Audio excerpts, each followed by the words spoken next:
Donc on se retrouve dans l'entretien du 70 chevaux Evinrude. Alors, on a défait tout ce qui était alimentation électrique. On a enlevé l'embase. Le problème, comme on peut voir ici, c'est qu'il y a une vis qui est restée coincée. Celle-ci, elle empêchait de faire sortir entièrement l'embase, qui elle n'est même pas ni crochetée, ni dans une rigole, ni rien. C'est juste posé bord à bord.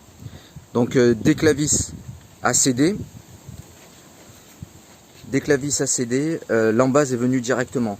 Le plus embêtant, ça a été de désolidariser l'inverseur.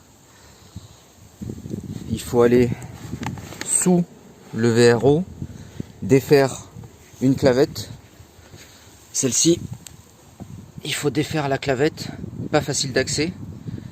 Voilà, elle est positionnée comme ça dans le moteur, c'est-à-dire vis vers le bas. Et elle vient directement se loger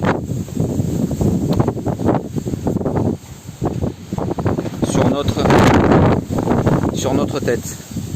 En fait, vous voyez, hop, je sais pas si on voit bien, voilà. Elle vient se loger comme ceci. Et là, c'est en haut de notre moteur. Donc il faut défaire cet écrou, ce boulon du moins. Il faut le défaire. Et une fois qu'il est défait, on arrive à le sortir.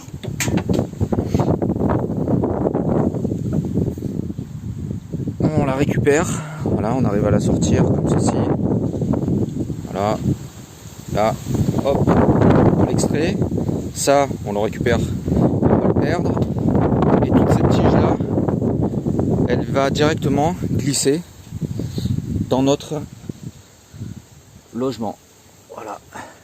Là, tout à fait au fond, je ne sais pas si on voit bien, mais on a notre tête moteur. Voilà.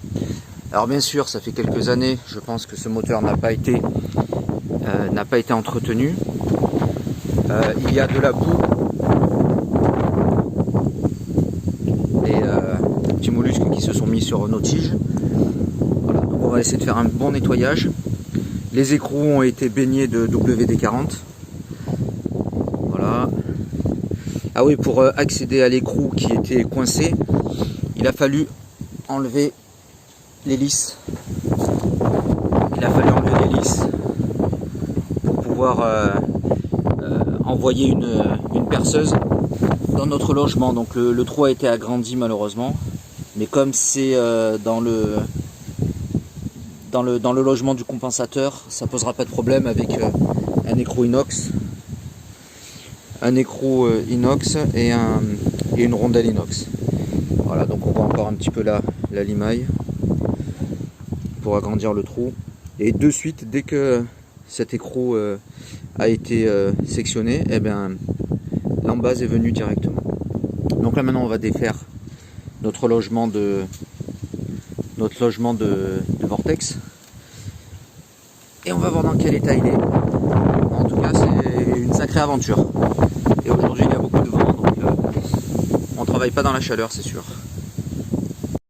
Après le nettoyage, donc on a enlevé tous les petits mollusques qu'il y avait sur notre arbre. On a enlevé toute la boue résiduelle, tout ce qui pouvait nous gêner. Et là maintenant, on va défaire le dernier boulon pour voir ce qu'il y a sous notre cage du Vortex. Alors c'est la première fois que je fais ce type d'opération. Je ne sais pas comment ça se présente habituellement. Donc on va retirer ça. Là.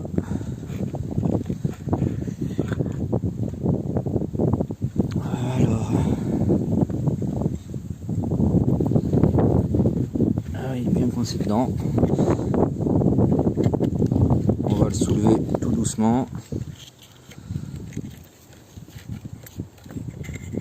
Voilà.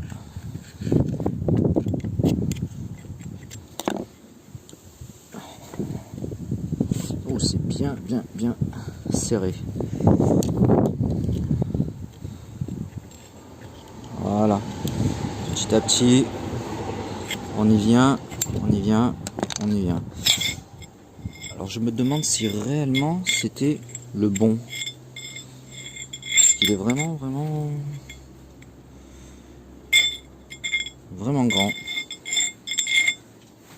Bon, ça a pas l'air si dégoûtant que ça. Même au niveau de l'usure, légèrement craquelé.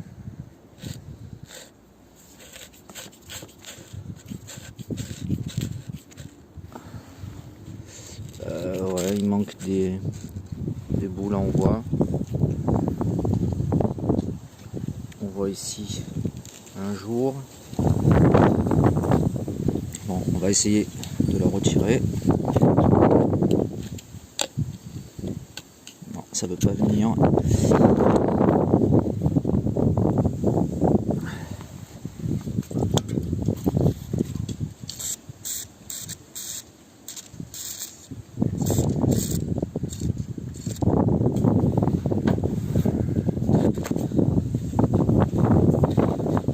Voilà, on va laisser agir.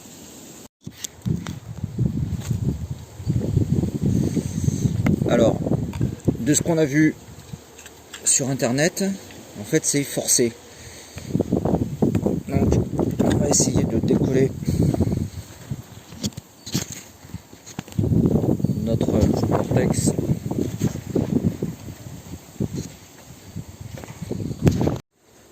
Donc là on va essayer de l'enlever. J'ai vu que sur internet il fallait faire pression, donc on va essayer de le faire comme ça tout doucement.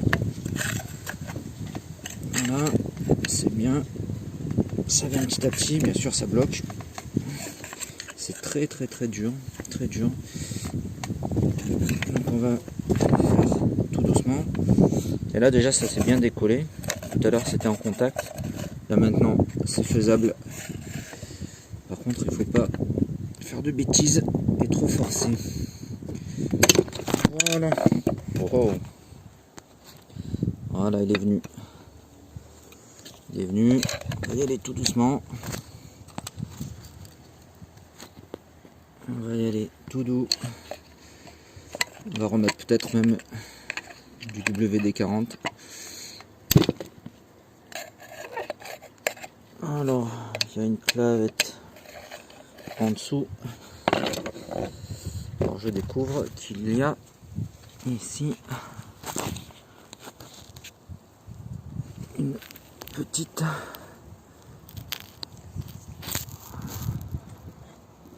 il y a là une clavette. Voilà, on va essayer de l'enlever. Là c'est cassé, super.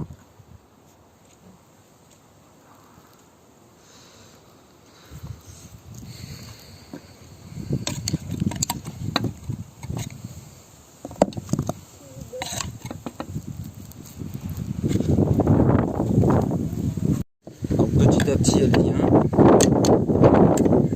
Voilà. Là on a eu plein de petits morceaux qui sont restés. On enlève carrément.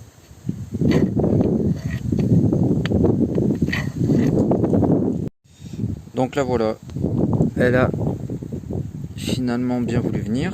Par contre ce qui m'inquiète, c'est de voir que cette partie là est en plastique, on dirait. La partie qui vient dans le mets-plat qui est là, voilà, là on le voit bien. Donc elle vient s'imbriquer comme ceci. Et là, de ce que je vois, c'est du plastique. Alors bon, c'est peut-être normal, puisqu'elle vient dans ce logement là. C'est peut-être normal, mais c'est vraiment bizarre. Donc ben, on va voir sur la nouvelle que nous allons recevoir de quelle matière elle est. En tout cas, ça a été un sacré chantier pour défaire tout ça. Ensuite, on va enlever la plaque. La plaque. Voilà, inox. Hop. Et on tombe encore une fois sur des boulons. Donc là, je ne sais pas. Je vais aller me tourner vers sur internet pour voir à quoi est-ce que ça vaut le coup de le défaire ou pas. On voit bien notre conduit d'eau.